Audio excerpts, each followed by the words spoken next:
আজকে সকাল সকাল ঘুম থেকে উঠেই দেখি গাছের ফাঁক দিয়ে সূর্যটা উঁকি মারছিল।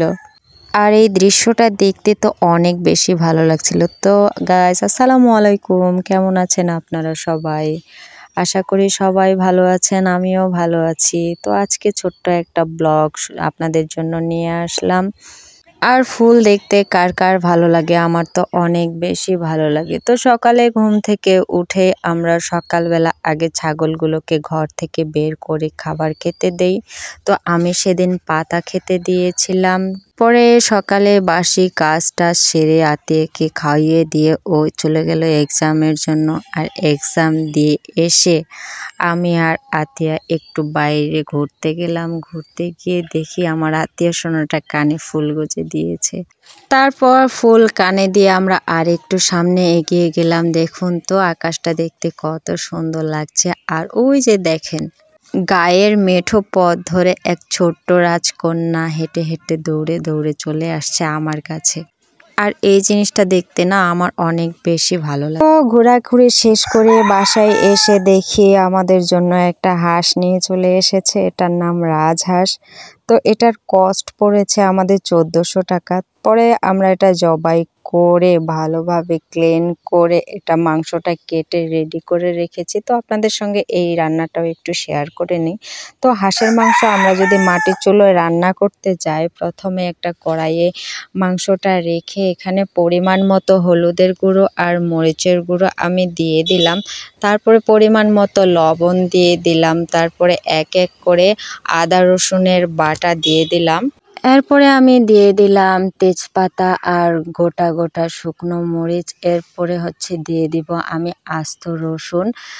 রসুন খেতে কিন্তু মাংসের সাথে অনেক বেশি ভালো লাগে। আপনারা যদি খেয়ে না থাকেন তাহলে দিয়ে দেখবেন। এরপরে আমি বেশি করে পেঁয়াজ কুচি দিয়ে দিলাম। পেঁয়াজ কুচিটা দেওয়ার পর আমার মাংস যেহেতু 2 কেজির উপরে আছে, এই জন্য আমি মাংসটা দেওয়ার পর একটু বেশি করে তেল অ্যাড করে দিলাম। মাংসের থেকে তেল না বের হলে কিন্তু ভালো লাগবে না। সব কিছু দেওয়ার পর আমি এখন মাংসটাকে ভালোভাবে ম্যারিনেট করে নিচ্ছি। ভালোভাবে ম্যারিনেট করা হয়ে গেলে আমি এটাতে একটু পানি অ্যাড করে চুলোর মধ্যে বসিয়ে দেব।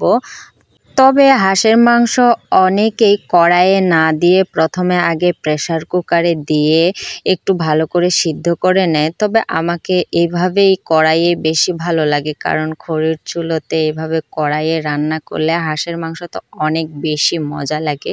তো এই যে দেখেন আমার মাটির চুলা, আর এখানে চুলার মধ্যে আমি বসিয়ে দিয়েছি। এখন এর মধ্যে আমি কিছু গোটা মশলা দিয়ে দিব। দিয়ে দেওয়ার পরে আমি ঢাকনা দিয়ে ঢেকে দেব মাংসটা সিদ্ধ হওয়ার জন্য। তবে আমি একটা জিনিস স্কিপ করে ফেলেছি। আমি এটা ভুনো করতে করতে মাংসটাতে গুঁড়ো মশলা গুঁড়ো করা ছিল আমার, সেই গুঁড়ো মশলাটা দিয়েছি একটু একটু করে আর ভুনা করেছি। এই যে দেখেন মাংসের কালারটা কত সুন্দর এসেছে। তবে এটা পানি শুকিয়ে গেলে একটু একটু করে পানি দিয়ে দিয়ে এটা ভুনা করতে হবে, না হলে মাংসটা শক্ত হয়ে যাবে। দেখছেন ভুনা করতে করতে মাংসের কালারটা কি সুন্দর চলে এসেছে। আপনারাও কিন্তু বাসায় এভাবে ট্রাই করে দেখবেন।